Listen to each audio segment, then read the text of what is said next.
My name is Naomi, and if I ever had doubts about where I truly stood in my family, those doubts vanished the day I discovered the will.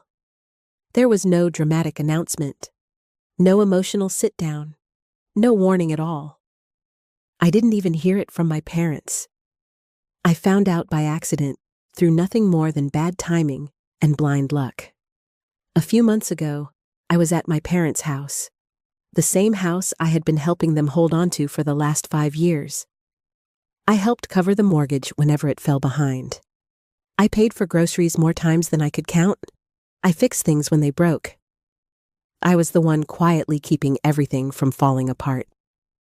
Before we continue, please subscribe to the channel and leave a like. It really helps our channel grow and allows us to release new stories every single day. I did all of that while my younger sister, Imani, did absolutely nothing. And when I say nothing, I mean nothing at all. No job, no bills, no responsibilities. She slept late, drifted through her days, and waited for life to reward her for simply existing. And somehow, my parents were more than happy to support that. That afternoon, my dad asked me to help him with paperwork. As usual, neither he nor my mom wanted to deal with anything involving documents or technology. He asked me to scan a stack of papers for him. Legal papers, financial forms, routine things. I didn't think twice about it until I noticed a folder in the pile. It was labeled Estate Plan. I hesitated. I'm not the kind of person who snoops, but curiosity crept in quietly. I had been financially supporting this household for years. Wondering how things were arranged for the future didn't feel unreasonable. So I opened it, and my stomach dropped. Everything was going to Imani, the house, the savings, every asset. My name appeared only once, buried in a generic sentence about loving both daughters equally. Equally. I stared at the page, feeling foolish. Years of helping, years of sacrifice, years of being dependable. And I wasn't even an afterthought. I was a technicality. I sat there holding the papers, my hands trembling, not from shock alone, but from betrayal. How long had they planned this? Had I always been nothing more than their safety net? Their solution when things got hard? My dad noticed I wasn't scanning anything. Naomi, what's taking so long? He asked as he walked back into the room. I didn't hide the document. I held it up and looked him straight in the eye. So this is how it is, I said, my voice steady. Everything goes to Imani. For a moment, his face went pale. Then he sighed, the way someone sighs when they're annoyed, not remorseful. It's not what you think, he muttered. Really? I said. Because it looks very clear. He shifted in place. It's complicated. That was all. No explanation, no apology. Just the quiet expectation that I would drop it and continue doing what I'd always done. I called for my mom. When she walked in and saw the will in my hands, guilt flickered across her face. But it didn't last. Naomi, she said gently, you don't need the inheritance. You're independent. You're doing well. Imani struggles. We just want to make sure she's taken care of. That was the moment something inside me went still. They knew exactly what they were doing. I placed the papers back on the table, took a slow breath, and nodded. Okay, I said quietly. Now I understand. Then I walked out of the house, and that was the last time I helped them hold it together. I didn't go back to my parents' house after that day. I didn't call. I didn't check in. For the first time in years, I stopped fixing their problems. I let them sit with the consequences of their own decisions. No more grocery runs. No more emergency payments. No more late-night calls asking me to just handle it. If something broke, they would have to figure it out. If bills piled up, they would have to deal with them. And if the mortgage notice showed up in the mail, it would no longer be my responsibility. At first, there was silence. It lasted about 2 weeks. I imagine they thought I was just upset, that I'd cool off and come back like I always did, that I'd apologize for being emotional and resume my role as their reliable backup plan. But then, the silence broke. One afternoon, my phone buzzed with a message from my dad. The property taxes are due. That was it. No greeting. No acknowledgement of what had happened. No apology. Just a cold, transactional reminder, as if nothing had changed. I stared at the screen longer than I needed to. Part of me was almost impressed by the audacity. They truly believed I would keep paying, no matter what they decided about my place in the family. I typed back slowly. I'm sure Imani will handle it, since the house is hers. 5 minutes later, my phone rang. Mom. I let it ring. Then another text appeared. Naomi, please don't be like this. We need to talk. Now they wanted to talk, now that money was involved. I waited before replying. There's nothing to talk about. You made your choice. That should have ended it, but it didn't.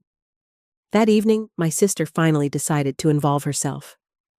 Why are you being so dramatic? Imani texted. It's not that serious. Just help them out like you always do. I almost laughed. I typed back, I think you've got it covered. She responded immediately. Are you seriously mad about the will? Grow up. It's just money. Just money. It was easy to say when it wasn't coming out of her pocket. Then you won't mind paying the mortgage, I replied. Silence. A few minutes later, my mom texted again, this time laying on the guilt. We're your parents. Family takes care of each other. We did so much for you growing up.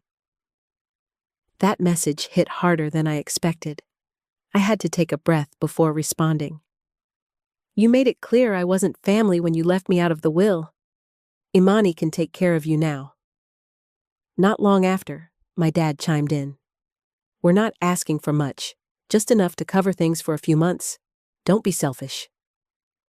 Selfish? I felt something snap. I had spent years sacrificing my time, money, and energy for them. And now, because I finally said no, I was selfish? I typed back one sentence. I'm done. Then I turned my phone off. I thought that would be the end of it. I was wrong. The next morning, I woke up to a notification, a bank transfer request from my mom. No explanation. No message. Just a request for $3,500, the exact amount they needed to cover the overdue mortgage. I stared at it in disbelief, then declined it. Less than 5 minutes later, my phone rang again. Mom. I ignored it. Another text followed. I know you saw the request. Why did you decline it? Because it's not my responsibility, I replied. Try Imani. Another call. Another message. We're going to lose the house if you don't help us. That was when I knew they hadn't learned anything at all. Maybe you should have thought about that before deciding I didn't matter, I wrote back. Then my dad sent one final message. You're really going to let your parents become homeless? That message didn't hurt. It confirmed everything. They weren't scared. They weren't desperate. They were angry that their safety net had finally disappeared. I didn't respond. And that's when they decided to escalate. I was at work the next afternoon when my phone rang from an unfamiliar number. I almost ignored it, assuming it was another call I didn't want to deal with. But something told me to answer. Hi, this is the front desk at your apartment building, the woman said carefully. Naomi, your parents are here. I froze. They're asking to see you, she added. They're saying it's an emergency and that you won't answer their calls. My stomach tightened. They had actually come to my apartment. Please don't let them up. I said, keeping my voice steady. I'm not expecting them. There was a brief pause. They're being persistent.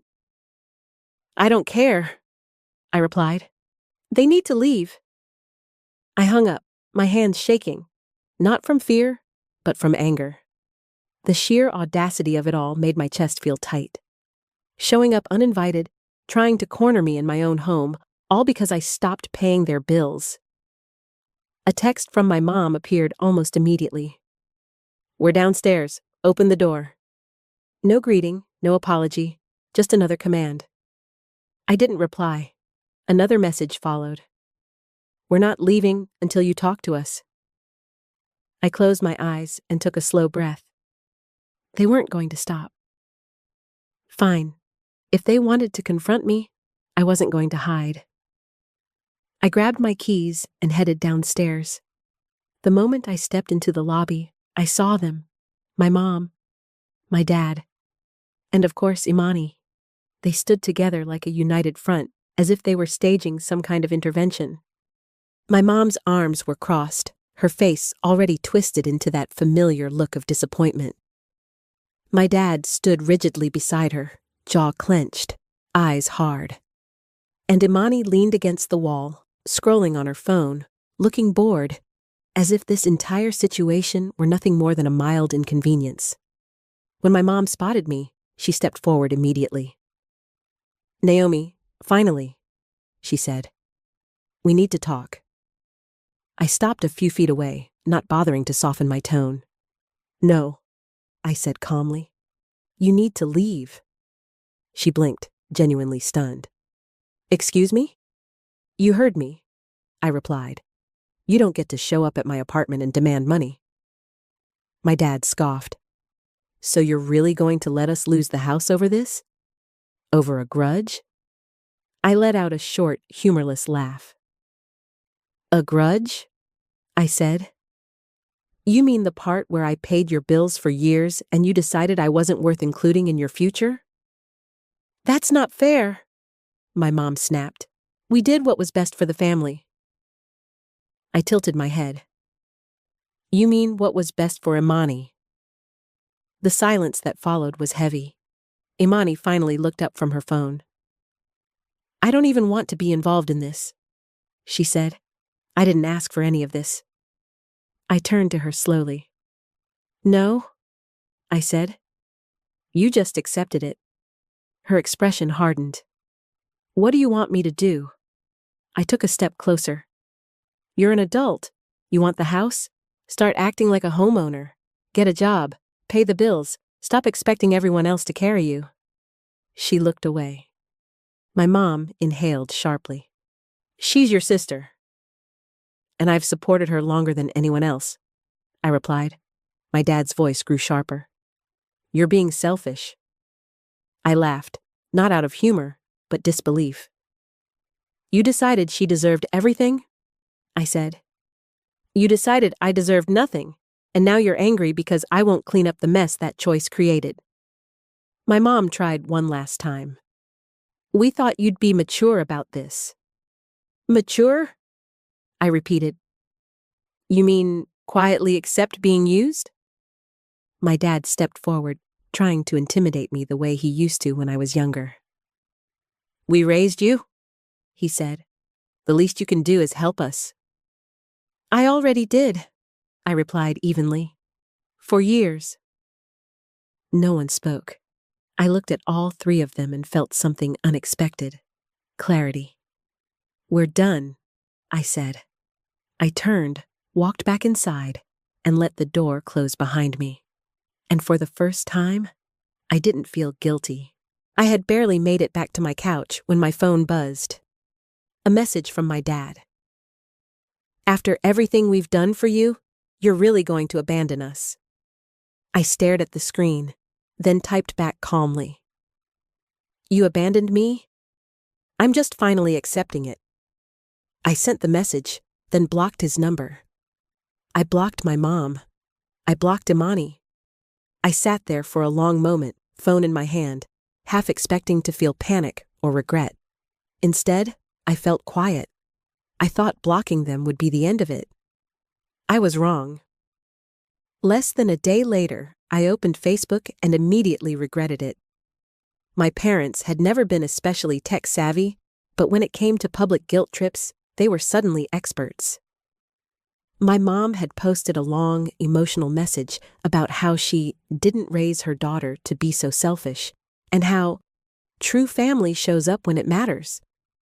The comments were already piling up.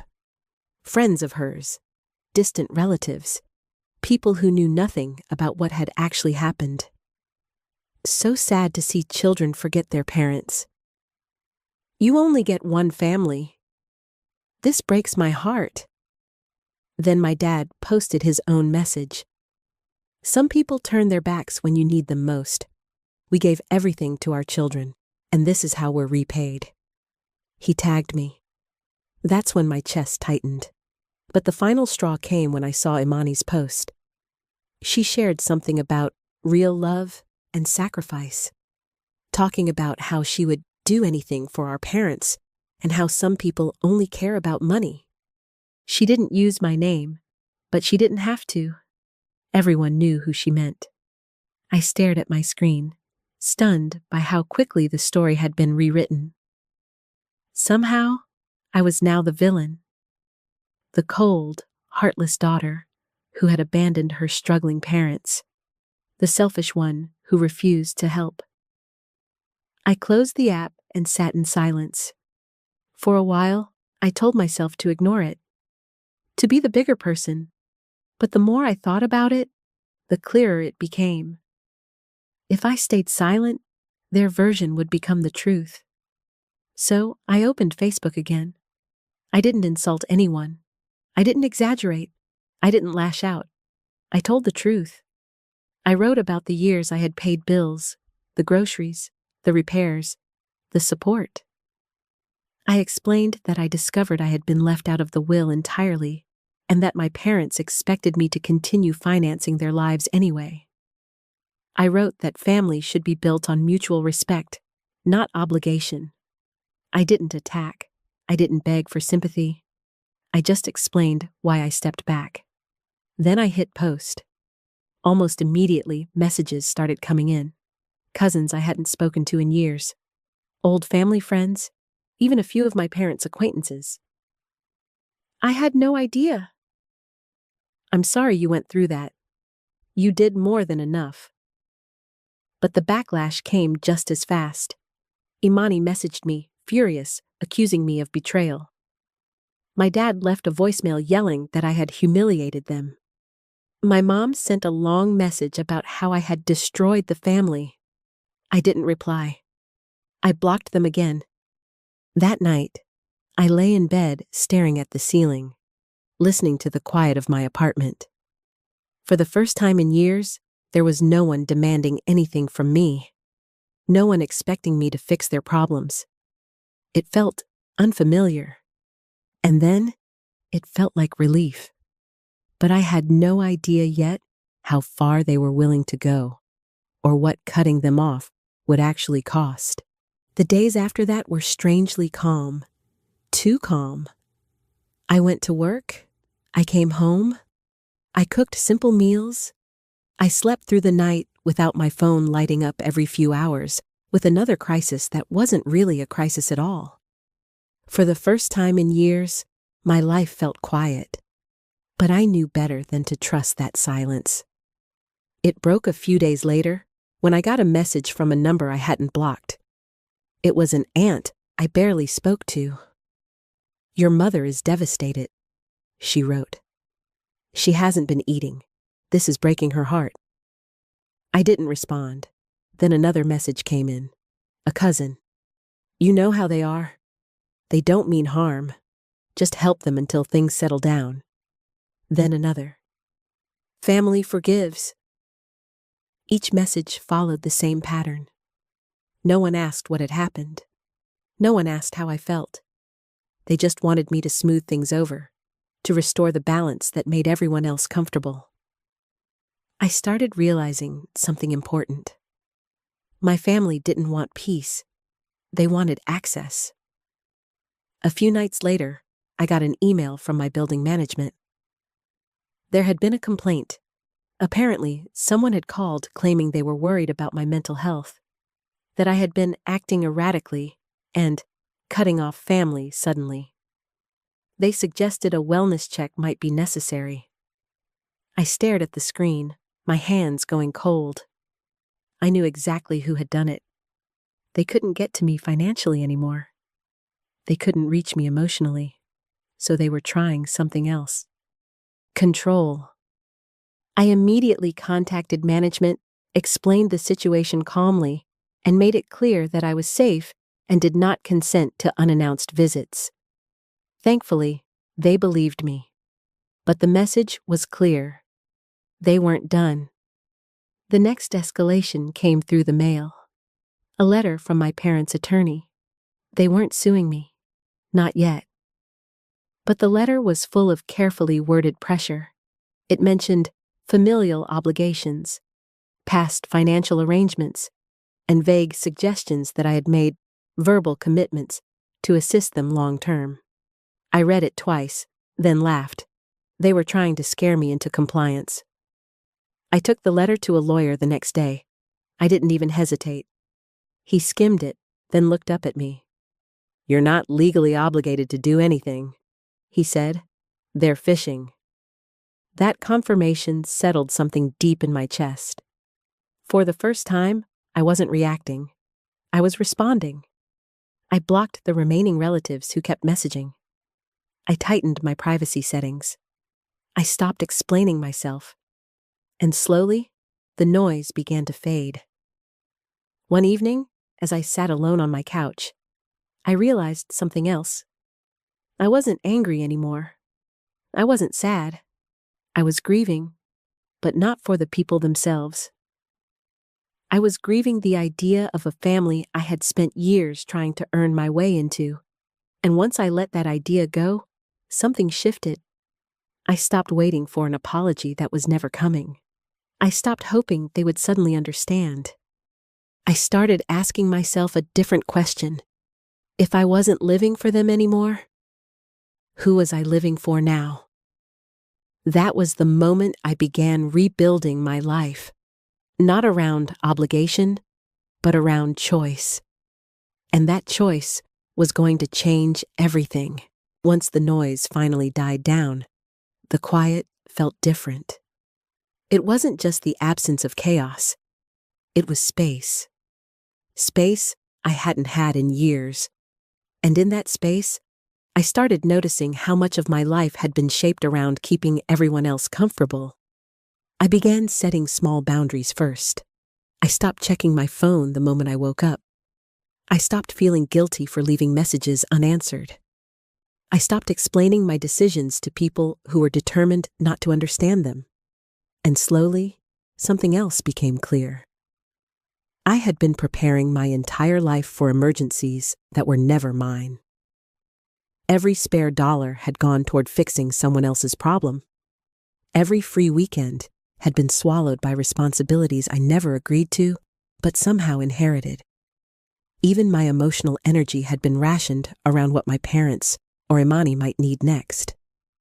Without that constant drain, I started seeing my own life more clearly. I realized how tired I had been. Not physically, emotionally. There were nights I sat in my apartment, lights off, just listening to the city outside my window. Cars passing, distant voices. The hum of something alive beyond the walls I had built around myself. And for the first time, I felt present. Then something unexpected happened. About a week after everything went quiet, I received a message from an unfamiliar account. No name, no photo. "Hey, it's Imani." I stared at it longer than I should have. "I just wanted to say, things are bad here," the message continued. "Mom's stressed. Dad's angry. They keep saying this is your fault." I didn't respond. A few minutes later, another message appeared. "They're talking about selling the house." That one gave me pause. Not because I felt responsible, but because it confirmed what I had suspected all along. The house had never been stable. I had been. "They want me to talk to you," Imani added. "They think I can fix this." I finally typed back. "You wanted the responsibility. This is what it looks like." There was no immediate reply. An hour later, she sent one more message. "I didn't think it would be like this." I read that sentence over and over. She hadn't thought about it at all. I didn't answer. I blocked the account. Not out of anger, but clarity. I wasn't going to be pulled back into the same cycle wearing a different mask. A few days later, I took my first real vacation in years. Not a big trip. Just a quiet getaway. A small coastal town. Long walks, early mornings, no obligations. No emergencies waiting in my inbox.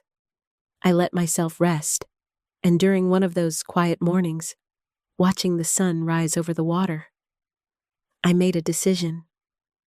I wasn't going to rebuild my old life. I was going to build something new.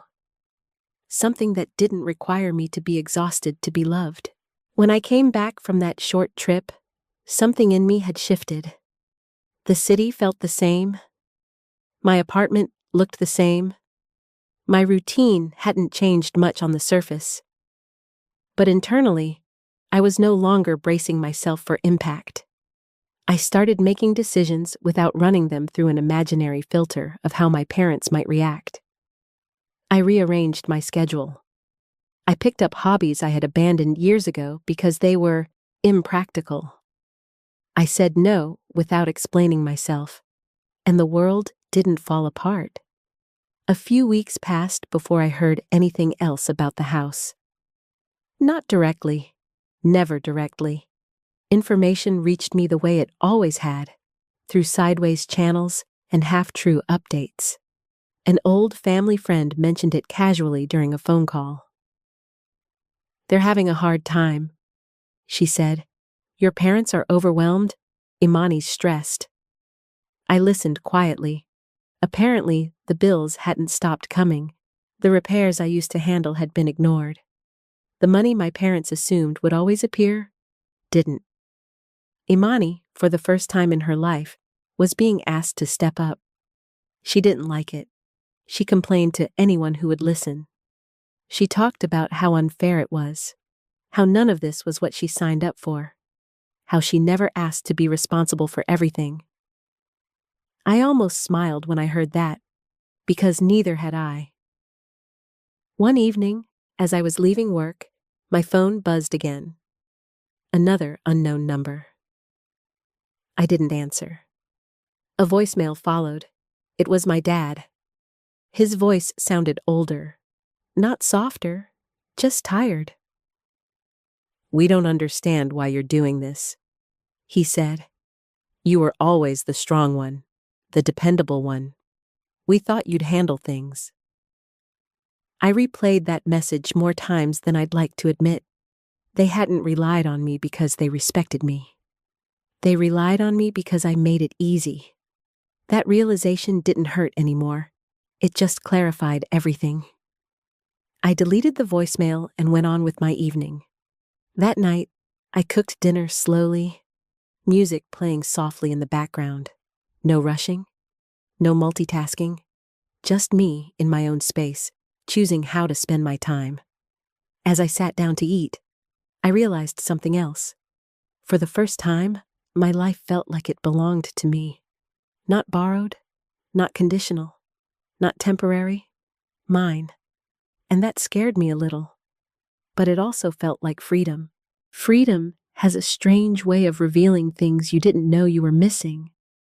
Once I stopped being needed, I started noticing how often I had been used. Not in obvious ways, not with cruelty, but through expectation, through silence, through the quiet assumption that I would always step in. I thought back to holidays where I paid for groceries without anyone asking, to repairs I handled without being thanked, to emergencies that were never really emergencies, just inconveniences someone else didn't want to deal with. I had called it love. But love doesn't keep score the way my family did. Love doesn't disappear the moment you stop giving. That understanding settled slowly over days and weeks. I stopped checking my social media altogether. I didn't want updates filtered through pity or judgment. I didn't want to know who was saying what about me behind my back. I was tired of defending myself in rooms I wasn't even in. Instead, I focused on small, grounding routines. Morning coffee by the window, evening walks after work, cooking meals that took time instead of shortcuts. Simple things, ordinary things. One afternoon, I ran into a coworker I hadn't spoken to much before. We chatted briefly, then longer. She asked how I was doing, and for once, I didn't give the automatic answer. "I'm rebuilding," I said. She smiled. "That's usually the best phase." That stuck with me. Rebuilding didn't mean fixing what was broken. It meant deciding what was worth keeping. A month passed. Then another. I didn't hear from my parents again. Not directly, but I heard enough. The house was officially listed for sale. They couldn't keep up with the payments. The repairs had piled up. The safety net was gone, and reality had stepped in without hesitation. Imani moved out not long after. She went to stay with a friend, then another, then another. Responsibility, it turned out, was uncomfortable when it wasn't optional. For a brief moment, I felt something close to sadness, not because of what they were losing, but because of what they had never tried to build. I wondered if they would ever understand, if there would come a moment of reflection, of regret. Then I realized something else. Understanding wasn't required for closure. I didn't need them to agree with my decision. I just needed to keep it. As more time passed, the urgency of everything began to fade. What once felt like a constant emergency slowly became background noise, then silence. And in that silence, I started noticing how much lighter my days felt. I wasn't bracing myself anymore. No more flinching when my phone buzzed. No more calculating how much I could spare before checking my own balance. No more emotional math. I started investing in myself in ways I never had before. I signed up for a class I'd always wanted to take, but had convinced myself was unnecessary. I spent money on small comforts without guilt. A better mattress, fresh groceries, a haircut that wasn't rushed. None of it was extravagant, but it felt intentional. One evening, while sorting through old documents, I came across a notebook from years ago. Inside were lists, budgets, reminders, notes to myself. Most of them revolved around my parents' needs, mortgage amounts, due dates, repairs that needed to be scheduled. Page after page of responsibility that wasn't mine. I closed the notebook and set it aside. That chapter was over. A few days later, a mutual acquaintance reached out. Someone who knew my parents but wasn't particularly close to me. "I ran into your mom," she said cautiously. "She asked about you." I waited. "She said she doesn't recognize you anymore." I nodded, even though she couldn't see me. "That's probably true," I replied. What I didn't say was that I didn't recognize myself back then either. That version of me had been shaped by obligation, by fear of disappointing people who were never satisfied, by the belief that love had to be earned through sacrifice. I was unlearning all of that, and unlearning takes time. One night, lying awake, I asked myself a question I had avoided for years. If my family had never needed me, who would I have become sooner? The answer didn't come immediately, but I knew I was finally giving myself the chance to find out. With distance came clarity, and with clarity came memories I had never fully examined before. Moments that once felt normal now looked different when I viewed them without obligation clouding my judgment. I remembered being praised for being low maintenance, for being understanding, for never asking for much. At the time, I thought those were compliments. Now I understood they were expectations. I had been easy to rely on because I never demanded space, never demanded fairness, never demanded anything at all, and the moment I finally did, by simply stepping back, I became the problem. That realization didn't make me angry anymore.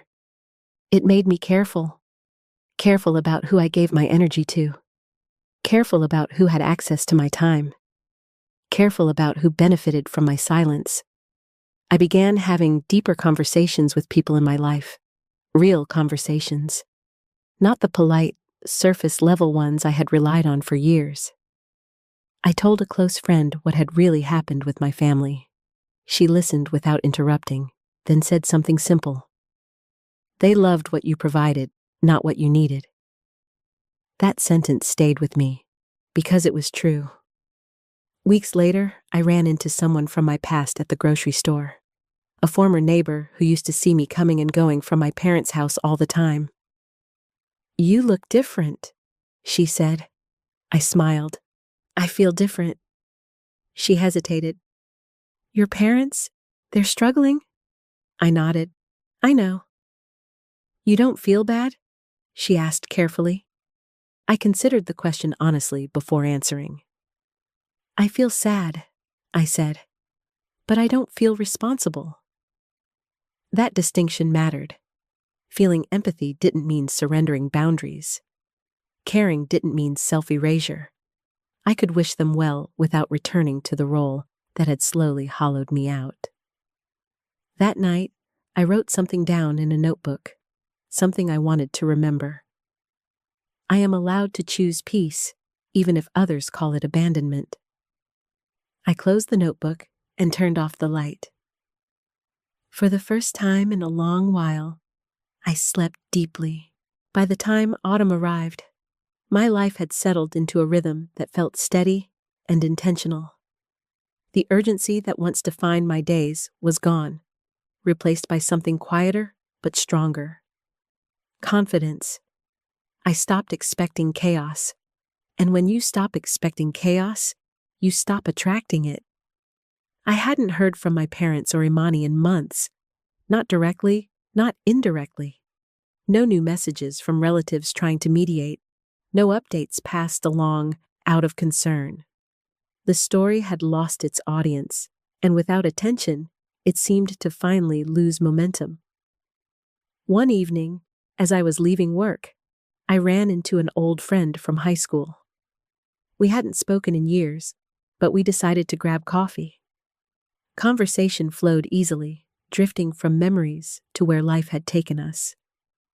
At one point, she asked, "Do you ever think about going back, fixing things with your family?" I didn't answer right away. I thought about the version of reconciliation people usually imagine. Apologies that never really come. Promises that sound good but change nothing. Boundaries quietly erased in the name of keeping the peace. "I think about peace," I said slowly, "but not the kind that requires me to disappear." She nodded, like she understood more than she let on. Later that night, alone in my apartment, I reflected on how much my definition of family had changed. It wasn't about blood anymore. It was about reciprocity, about being seen, about safety. I had built a small circle of people who didn't ask me to prove my worth. People who didn't treat my strength as a resource to exploit, and that felt enough. Still, there were moments, quiet ones, when grief resurfaced. Not for what I lost, but for what never existed in the first place. A family that protected instead of consumed. Parents who chose fairness over convenience. I let myself feel that grief without rushing past it. Healing, I was learning, wasn't about pretending things didn't hurt. It was about choosing not to reopen wounds that had finally begun to close. Healing didn't arrive all at once. It came in small, almost unnoticeable moments. In the way I no longer flinched when someone asked me for help. in the way I paused before saying yes, in the way I checked in with myself first. I started noticing how deeply the old patterns had been wired into me. Any request still triggered an instinct to over-explain. Any disagreement still made my chest tighten. Any hint of disappointment still whispered that I was failing someone. But now, I recognized those reactions for what they were. Echoes. They weren't warnings. They were remnants of a life I no longer lived. One evening, while cleaning out a drawer, I found an old envelope addressed in my mom's handwriting. Inside was a list, expenses I had covered over the years, mortgage payments, utility bills, repairs, groceries. Each item had a small check mark next to it. I stared at the paper for a long time. This wasn't gratitude. It was accounting. I folded the paper once and threw it away. That night, I stood by my window watching the city lights come on one by one. I thought about how many people lived inside those buildings, carrying invisible histories, quiet boundaries, unresolved pain. I wasn't unique, but I was choosing differently. A few days later, I got an unexpected email. It wasn't from family. It wasn't from anyone connected to them at all. It was from a colleague who had recently gone through something similar, being cut off after refusing to keep supporting relatives financially. She wrote, "I heard you went through something hard and stood your ground. I just wanted to say, thank you. It helped me do the same." I read that message twice. For so long, I had been told that stepping back made me selfish, that choosing myself was a moral failure. But here was proof that boundaries didn't just protect the person setting them. They gave others permission to do the same. That realization stayed with me. Maybe the story didn't end with loss. Maybe it ended with clarity. And maybe that was enough. By winter, the sharp edges of everything had softened. The pain hadn't vanished completely, but it no longer dictated my thoughts. It no longer followed me into every quiet moment. I had built routines that belonged only to me. Saturday mornings were slow and intentional. Sunday evenings were for reflection, not dread. My calendar was no longer filled with obligations disguised as favors. And then, unexpectedly, I saw them again. Not in person, not directly. I ran into a neighbor of my parents at a local store. She recognized me immediately and hesitated before speaking, as if weighing whether she should say anything at all. "They sold the house," she said gently. I nodded. I already knew, but hearing it out loud felt different. "They moved into a smaller place," she continued. "Your parents, I mean. Imani isn't with them anymore." I thanked her for telling me and wished her well. We parted ways, and I stood there for a moment longer than necessary, absorbing the information. I didn't feel triumph. I didn't feel guilt. I felt distance. Not emotional distance. Clarity. Their choices had finally met reality, and for the first time, it wasn't my job to soften the landing. That night, I thought about how easily everything could have gone differently. How one honest conversation, one fair decision, could have changed the outcome. But fairness would have required them to see me as more than a solution, and they never had. I poured myself a cup of tea and sat on the couch, wrapped in a blanket, listening to the quiet. The same quiet that once felt empty now felt full. Full of agency, full of peace, full of my own presence. I wasn't waiting for closure anymore. I had already given it to myself. As the year came to a close, I noticed something subtle, but important. My thoughts no longer circled back to them the way they used to. I wasn't replaying old conversations in my head. I wasn't imagining what I would say if we ever talked again. The story had stopped looping. That didn't mean I had erased them from my life. It meant they no longer occupied the center of it. I began making plans that extended further into the future than I ever had before. Not emergency plans, not backup plans, real ones. Trips I wanted to take, goals I wanted to work toward. A version of my life that wasn't built around being available at all times. I started saving money without a secret sense of dread, without the expectation that it would soon disappear into someone else's crisis. I invested in my own stability, my own growth, my own peace. And with that came a quiet confidence. I no longer needed to prove that I was a good daughter, or a good sister, or a good person. I knew who I was. There were still moments of sadness, usually late at night, when I thought about what could have been. But those moments passed more quickly now. They no longer pulled me backward. Instead, they reminded me why I had chosen this path in the first place. Because love without respect is not love.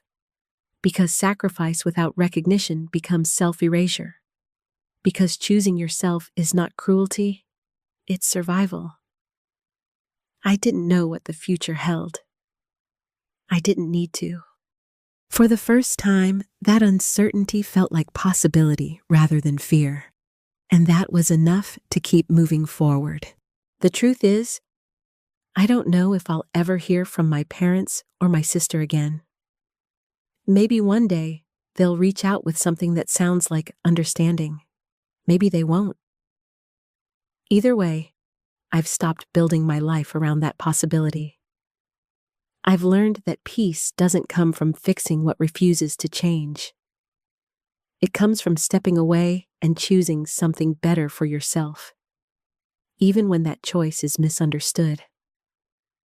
There are still days when I think about the girl I used to be, the one who believed love meant endurance, the one who thought being needed was the same as being valued. I don't judge her anymore. She did the best she could with what she knew. But I'm not her now. Now, I choose relationships that don't require me to disappear. I choose stability over chaos. I choose quiet over constant obligation. And I choose myself without apology. If you listen to the end, thank you. It means more to me than you know. And before we finish, if you're still here, write in the comments, where are you watching us from? I'll read every message. This chapter of my life didn't end with reconciliation or dramatic closure. It ended with something far more important. Clarity. I finally understood that I was never selfish for stepping back. I was simply done setting myself on fire to keep others warm. And once I accepted that, everything else fell into place. For another story that fits your mood, click the video on the left. To hear the latest one, choose the video on the right.